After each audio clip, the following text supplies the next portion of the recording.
నమస్తే అండి, అందరికీ నమస్తే. కార్తీక మాస శుభాకాంక్షలు. శ్రీమాత్రే నమః.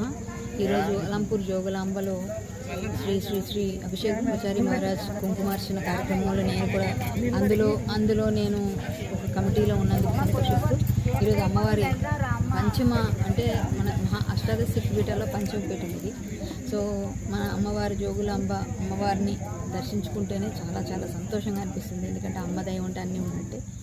స్వామి బాలబ్రహ్మేంద్ర స్వామిని కూడా దర్శించుకుంటున్నాం. స్వామి కూడా అనుగ్రహం అందరికీ ఇవ్వాలి. కార్తీక మాసంలో ఈరోజు కోటి సోమవారాలు వ్రతం చేసినట్ట ఇక్కడ స్వామికి దర్శనం చేసుకున్న, అమ్మవారిని దర్శనం చేసుకున్న, ఒక దీపం వెలిగించిన, ఒక పాట పాడిన, ఒక మాట మాట్లాడిన, అన్నీ చేశారు అమ్మవారు. అన్ని విధాలుగా ఆనందంగా ఉంది.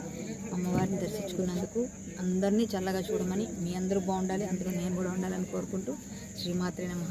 అమ్మ దయ అందరిపైన ఉండాలి. ఈ కార్తీక మాసంలో అమ్మవారిని దర్శించుకొని దగ్గరలో ఉన్న శక్తిపీఠం మనం ఎవరం కూడా మిస్ అవ్వద్దు. కావాల్సింది రావాలి. మీరు సమయం కుదుర్చుకొని వచ్చి అమ్మవారిని దర్శనం చేసుకోండి. చాలా మంచి మిరాకిల్ జరుగుతుంది. నమస్తే.